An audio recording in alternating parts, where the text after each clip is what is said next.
Hello and welcome into another episode of Locked on Wolves. Today on the show, breaking down Nickeil Alexander-Walker and the job he's done in place of Jaden McDaniels over the past week or so. Overall, Wolves lineup data with Na in that role. Plus, let's talk a little bit about what the bench needs to do to step up, especially with Alexander Walker in the starting lineup. Let's talk slow-mo. Let's talk Shake Milton. And also the job Troy Brown Jr.'s done. He was obviously one of the heroes of the win on Tuesday against OKC. We'll also preview Wolves Jazz on Thursday night. It's all coming. Welcome in. You are Locked on Wolves. You are Locked on Timberwolves, your daily Minnesota Timberwolves podcast. Part of the Locked on Podcast Network. Your team every day.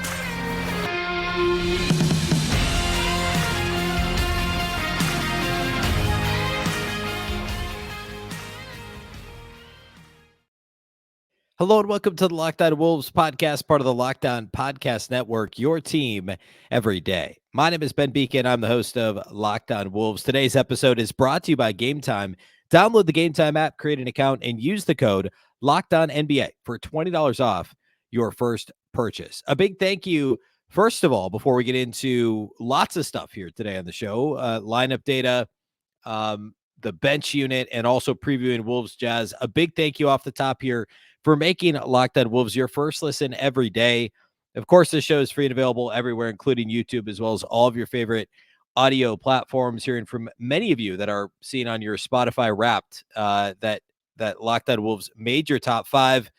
Love hearing those stories, and also love hearing about everybody that does make us your first listen every day. That's obviously what we want. And if you don't listen, you can also watch. That's on YouTube. It's also on Locked On Sports Minnesota. You can get that app on Roku and Amazon Fire TV. And you can also follow on X. That's at Locked On T-Wolves, and also at my account, which is at Beecken with 2 B's, 2 E's, CKEN. Of course, the big headline coming out of Tuesday's game, other than the fact that it was a phenomenal win for the Wolves, was the Anthony Edwards injury. We'll talk a little bit specifically about the Jazz matchup Thursday night later in the show. Anthony Edwards is listed by the team as doubtful as of Wednesday afternoon. And I mean, like I said this on Tuesday, it doesn't make any sense that he would play Thursday. They're calling it a hip pointer. So like why? I mean, the Wolves should be able to beat what could be a shorthanded Jazz team too. We'll talk about that. And they also played Wednesday. So, last year's team, you're worried about it no matter what. This year, it's like, well, you should be able to beat a shorthanded Jazz team that just lost to Memphis on the front end of a back-to-back Thursday night without Ant. But even if you can't, it's not worth risking further injury to Ant in that game. The Wolves don't have a back-to-back again for 3 weeks. So get him a solid few days rest here, get him right. So it'd be a surprise to see him play Thursday, but good that he's not already listed as out, right? If nothing else, that's just I think should make everybody feel better about Ant's status in general moving forward. All right, I want to spend the first chunk of the show here today talking about the rotation and specifically about Nickeil Alexander-Walker, the job he's done since he's joined the starting lineup in place of the injured Jaden McDaniels. So I want to start there, and then we'll kind of go into that trickle-down effect of Na joining the starting lineup. That means that we're seeing expanded roles, not necessarily minutes for Shake Milton and Kyle Anderson. In some cases, minutes, but expanded roles or tweaked roles. And then also Troy Brown Jr. is now a part of the rotation. He's that next man up, that 10th man with McDaniels unavailable. So I want to talk about all that, but let's start with Alexander Walker and some interesting lineup data. Now, caveats apply, but I'll just put it out there first. We'll start here. So the Wolves' 2 most used lineups so far this season, and of course my lineups just disappeared. I swear I had them right here. The Wolves' 2 most used lineups so far this season. Oh, here we go. I know what happened. So far this season are, of course, their preferred starting lineup, which is Conley, Edwards, McDaniels, Towns, and Gobert. Number 2 is the starting lineup they've used when McDaniels missed the first 2 games of the season, and then now the last 4 games. So the Wolves have had, what's the record right now? Minnesota is 13-4, I believe. I want to make sure I get this right. 13-4 So they played 17 games. They've started 11 games with one lineup, and they've started 6 games with the other one. McDaniels missed the first 2 games of the season with the calf injury, and then he's now missed the last 4 with the ankle sprain. So the Wolves' most used lineup is their preferred starting lineup. Their second most used lineup, according to Cleaning the Glass, is the current lineup. Sans, well, I guess, we don't know what's going to happen at the end Thursday. So we'll say Conley, Edwards, Alexander-Walker, Townsend, Gobert. The Wolves will play 269 possessions with their preferred starting lineup. They played 200 possessions with this other lineup. So, I mean, significantly less, but it's not like half as many, right? It's a little more than 2/3 as many. It's about almost 3/4 as many as many possessions played with this secondary lineup. They're actually significantly better defensively with Alexander-Walker as part of that 5-man lineup than Jaden McDaniels. And I'm presenting this, again, caveats certainly apply, and I'm not making the argument that Nickeil Alexander-Walker is better than Jaden McDaniels. I'm simply making the argument that he's been really good overall. And of course, he wasn't great against the Thunder on Tuesday, so that's what's freshest in our minds. But he also had to guard Shai Gilgeous-Alexander, which is an extremely difficult task. We've seen him be phenomenal against SGA, among others as well.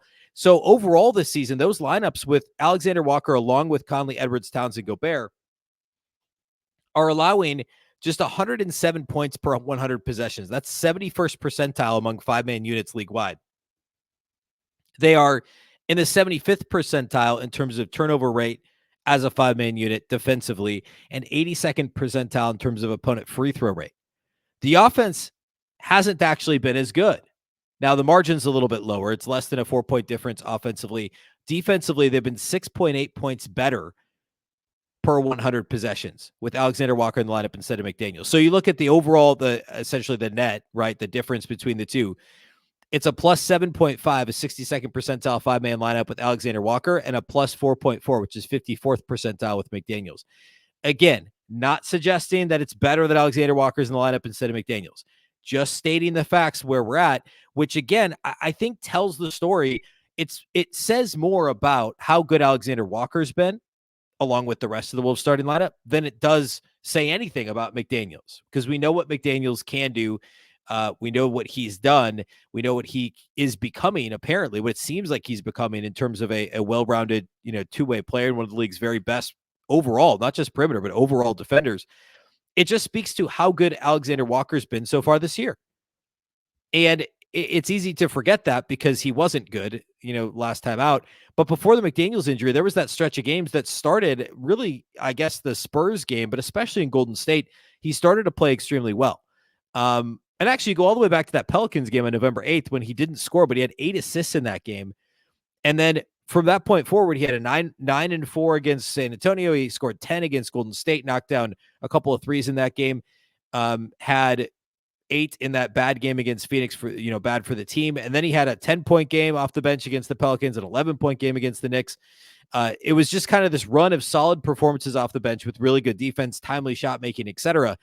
And this OKC game is the first game we've seen from him in 3 weeks that hasn't been a really valuable performance. So I think it says as much about how impressive Alexander-Walker's been as anything else.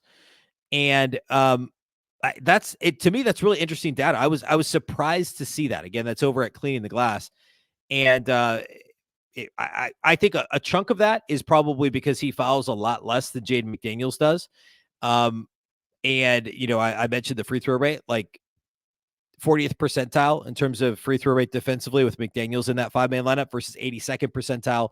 It's almost 6 full less made free throws per 100 field goals for opponents. That's crazy. That's a really significant difference.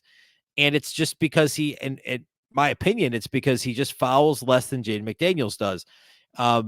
And that is probably the biggest difference.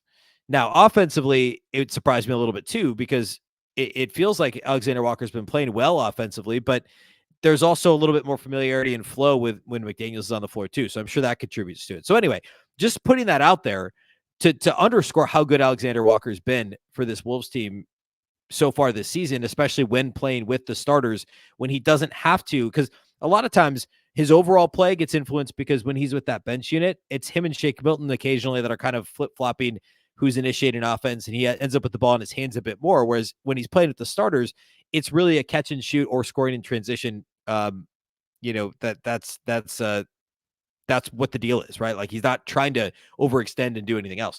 All right, I want to get into the trickle-down effect to the bench related to Shake Milton, related to Troy Brown Jr., and also Kyle Anderson. We're going to get to all that here next. Today's episode of Locked On Wolves is brought to us by our title sponsors over at Game Time. When it comes to Game Time, you don't have to worry when you're buying your tickets to your next big event. Game Time is the fast and easy way to buy tickets for all the sports, music, comedy, and theater events near you. With killer last-minute deals, all-in prices, views from your seat, and their best price guarantee, Game Time takes the guesswork out of buying tickets. They are the only ticketing app that gives you complete peace of mind with your purchase. You can see the view from your seat before you buy, so you know exactly what to expect when you arrive.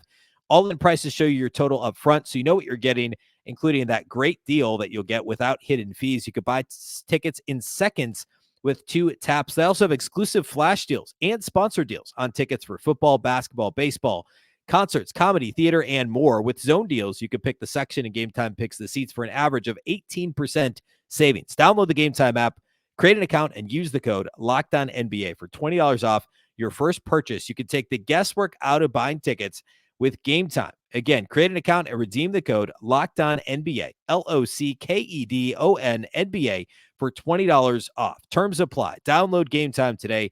Last minute tickets, lowest price guaranteed.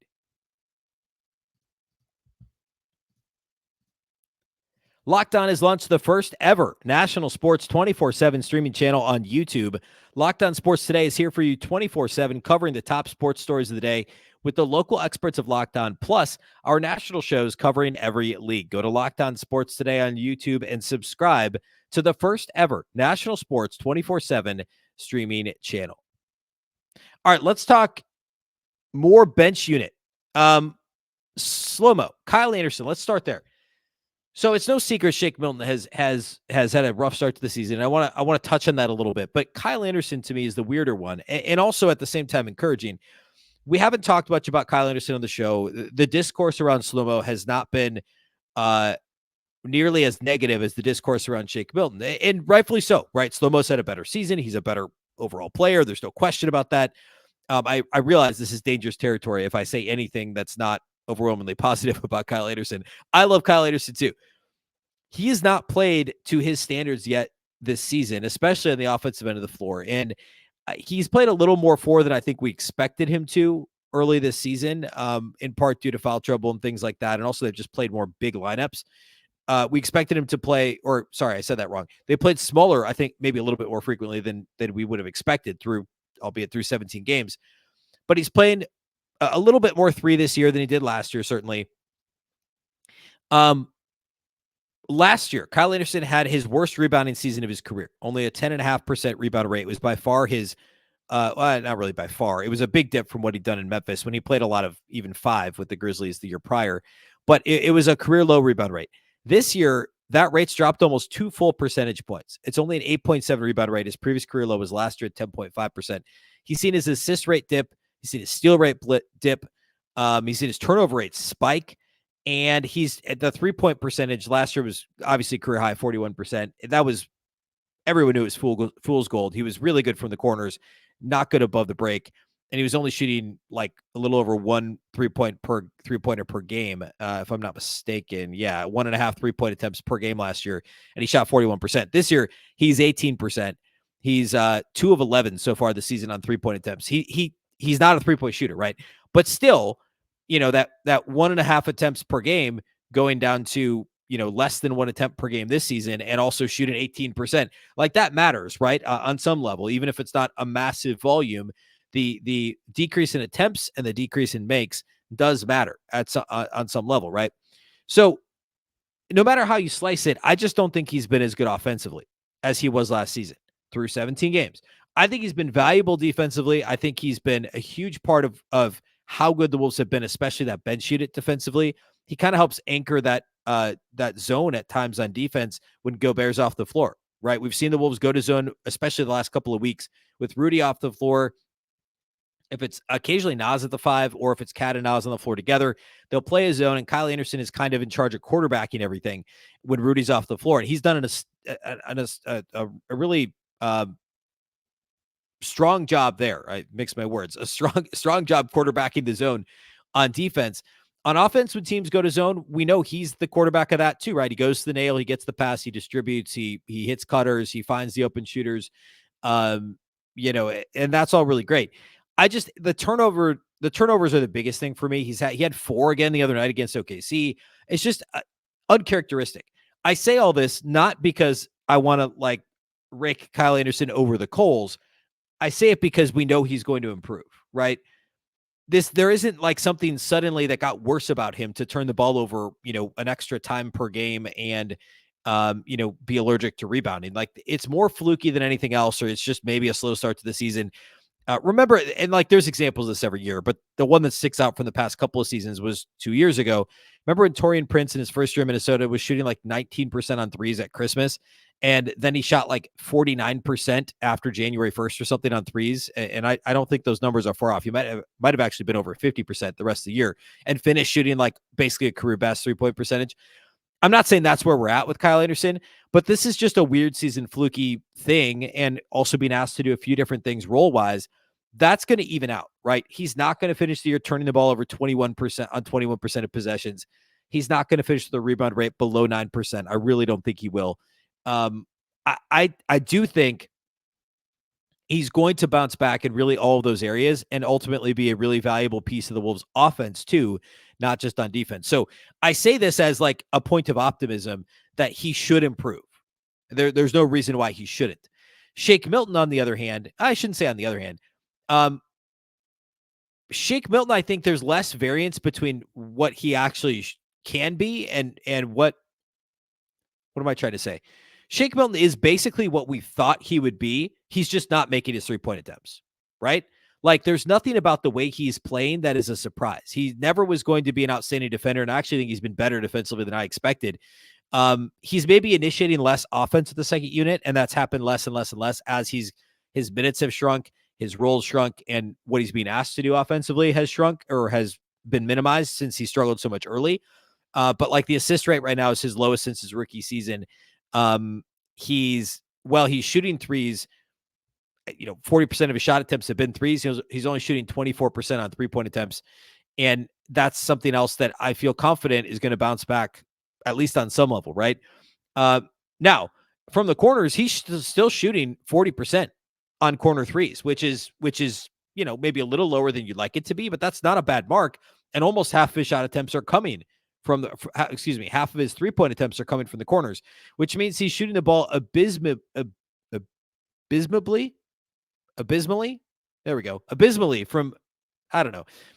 His shooting percentage from above the break in terms of 3-point attempts has been abysmal. He's been good in the corners, abysmal above the break, and the volume is about where it should be. They're not falling. And we've seen them fall a little bit more recently. It was just a few games ago when he was a dud in my post-game studs and duds. And I mentioned I didn't think the shot looked comfortable at all. It almost seemed like he was heaving it. It started to look a little bit better the last couple of times out. He's knocked down a couple of threes here recently. And so I'm not super worried about Shake because I think he kind of is what he is. He'll just make a few more threes, right? Like, there's no precedent for him shooting 24% from three over a season. He's 36% for his career. He was 38% last year.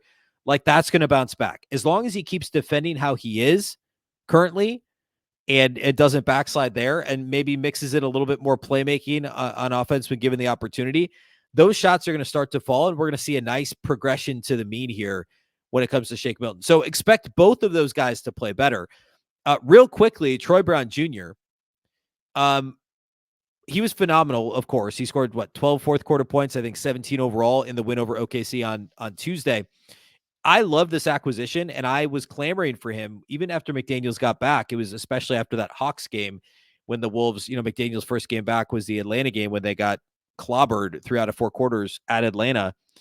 I was clamoring for Troy Brown Jr. to still somehow, some way get minutes because I think he brings valuable traits to this lineup, to this rotation. And I didn't have a good, I couldn't describe how Chris Finch should do it. He's got a tougher job than I do, right? But Troy Brown's got to see the floor, especially when this team is having issues with, you know, any number of things related to activity, right? It's the do stuff ability thing. He's not going to do as much for you like in the assist category, right? But he's going to grab some stray rebounds, some loose balls. He's going to get some steals. He's going to show up out of nowhere and grab a block shot. Like, that's the type of player that he is. And the activity level is off the charts. And this is a team that has been sorely lacking in the activity level area ever since Jared Vanderbilt and Patrick Beverly were traded away 2 summers ago, or summer before this last one. Currently, Troy Brown Jr. has a career high total rebound rate. By far a career high offensive rebound rate, almost twice as good as his previous best offensive rebound rate. He's doing some other, a little bit of blocks and steals here defensively. He doesn't turn the ball over because he's basically a catch and shoot guy, although he's getting to the line at a much higher clip than he ever has in his career. That's probably not sustainable. But the game has been well-rounded. And of course, the game against the Thunder is the best example of that. And I'm not saying he would do that with frequency. You talk to anybody around the Lakers from last year, and they'll tell you, like, I talked to the Kamenetsky brothers from Locked On Lakers after the trade, and they were saying, like, hey, good Troy Brown, you're going to love him. He's just really streaky. And that's why he ultimately lost his starting spot and eventually lost his rotation spot after all the moves the Lakers made over the course of the season. And Troy Brown Jr. is not a starter on a playoff team. I just don't think he is. I think the role he should be in is exactly the one he's in now, which is he may not play some nights when this team is fully healthy, but when he's called upon, he's going to give you a ton of activity, knock down some open threes, and play really good switching defense, activity, length, athleticism, getting passing lanes. I think he's probably worthy of a 9th man type role where he's playing 10, 12, 14 minutes a night. We'll see if Chris Finch can get him a handful of minutes here and there once McDaniels comes back. But this is exactly why, and I've talked about this before, this is exactly why this year's roster is so much deeper and so much better than last year's, because you're not asking Bryn Forbes or Austin Rivers or Jordan McLaughlin or whoever to play these minutes. You're asking Troy Brown Jr., who started on a team that went to the second round of the playoffs, who has legit, like, NBA caliber athleticism and a legit 3-and-D guy, the length that this roster has. Like, everybody, like Jordan McLaughlin, I love Jordan McLaughlin. He's like the only guy on this roster that doesn't have superior length and size for his position, right? I mean, Troy Brown Jr. fits that mold. And then you go even deeper than that, like Josh Minott, Leonard Miller, like these guys are probably going to be in this rotation next year, and they could do it now and probably do a serviceable job. So Troy Brown Jr. is a great example of just how much deeper this team is now and has done a really, really nice job off the bench for the Wolves when given the opportunity. All right, let's close the show here today by previewing Wolves Jazz, the second game of the series between the two so far this year. We'll preview that matchup here next. Today's episode of Locked On Wolves is brought to us by our friends at FanDuel. As the weather continues to get colder, the NFL offers stay hot on FanDuel. Right now, new customers get $150 in bonus bets with any winning $5 moneyline bet. That's $150 if your team wins. If you've been thinking about joining FanDuel, there's no better time to get in on the action. Of course, Thursday Night Football tonight. I love betting Thursday night and Monday Night Football when it's the only game. It's just a ton of fun to head over there, check out what the line is. Of course, lots of NBA action. The Wolves obviously in action against the Jazz this evening. We'll talk about, I'll give you the line now. The Wolves and Jazz, there, I threw it up on the screen for you.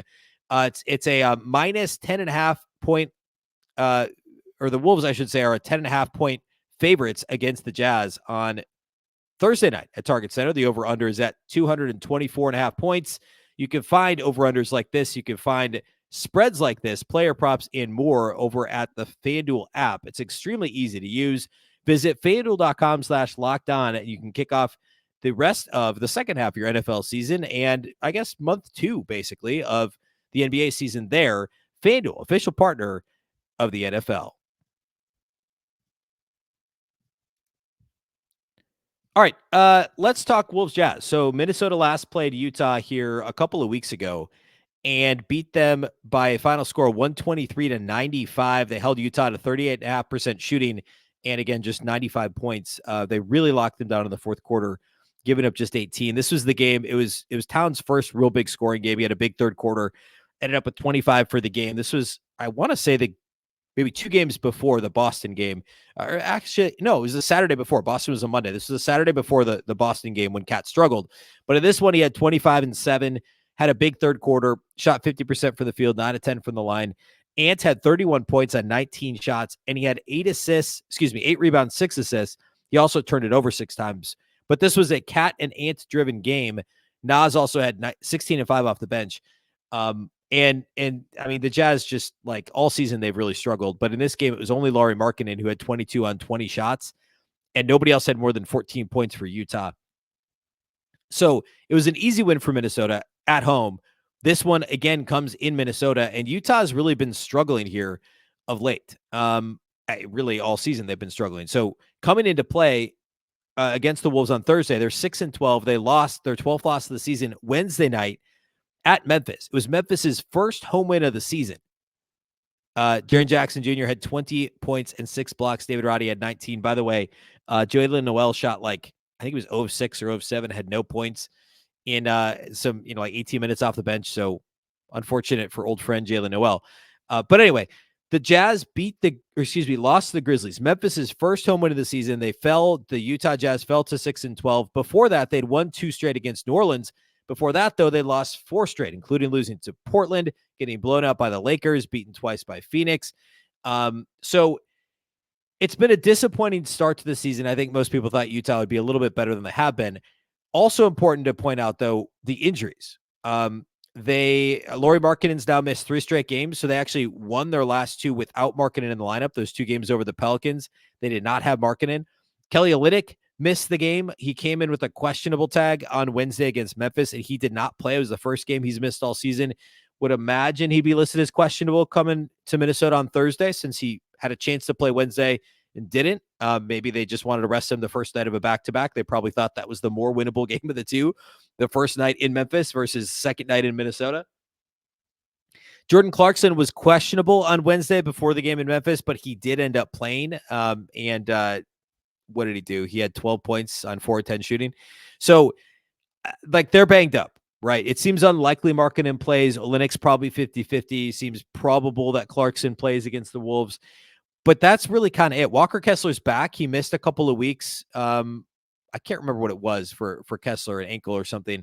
But he's been coming off the bench the last 2 games. I don't really know why. I think it's funny when teams bring a guy back off the bench like this after he's only missed a couple weeks. It's not like he's first games of the season, and he still played 28 minutes against Memphis. So he was second on the team in minutes off the bench. I think that's funny. But anyway, we'll see if he's back in the starting lineup, but Kessler is back and playing unless they rest him on the second night of a back-to-back after just coming back from the injury. So we may not see Kessler. We may not see Olynyk. We probably won't see Markkanen.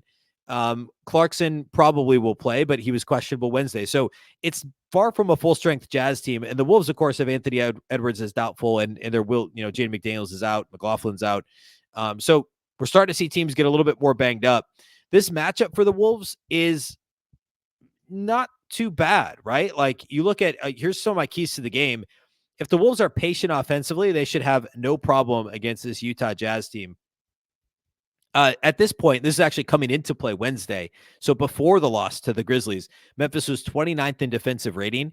Nothing really jumps off the page in terms of, like, things that they're terrible at. Like, they're not great at really anything defensively, but they're 26th in defensive effective field goal percentage, giving up an effective field goal percentage of 56.5% to opponents.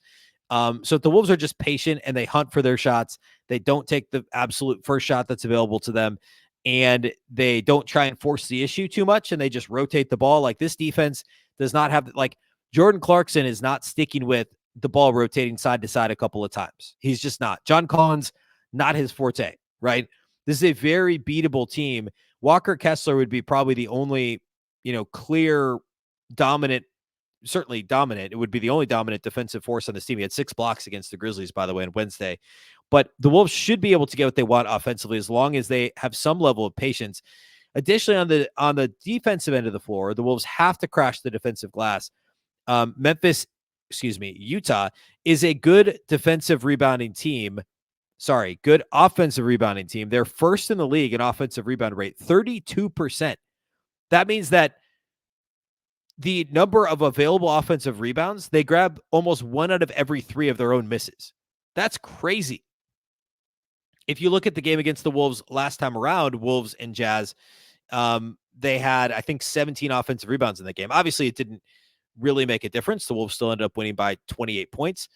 But the Jazz grabbed rebounds left and right. They got themselves some second chance opportunities. We've seen that be an issue for the Wolves at times over the past 3 seasons. And in this particular game, it didn't come back to bite them, but it's one of the reasons that Utah was able to hang around. Yeah, 17 offensive rebounds in that game. And, points in the paint, the Wolves are still plus 16, but giving them additional bites at the apple is obviously not what you want. My last key to the game is a high overall defensive activity level. And the reason for that is because Utah will turn the ball over. Like, their offense has been decent this year. They came into the Memphis game 15th in offensive efficiency, so very middle of the pack, or exactly middle of the pack. But they will turn it over. Memphis is 29th in offensive turnover rate. They turn it over on 14.8%. So basically 15% of their possessions, they turn the ball over, and they're first in offensive rebounding, right? So have a high activity level defensively, jump passing lanes, do exactly, if they do what they did against the Thunder on Tuesday defensively in this game, they'll win by 30, right? Like, have that same effort level. And you're going to generate turnovers because this team's far sloppier and much less talented offensively than the Thunder. They're a worse shooting team. They're a decent shooting team. They're 15th in 3-point percentage as a team. OKC was first coming into Minnesota on Tuesday.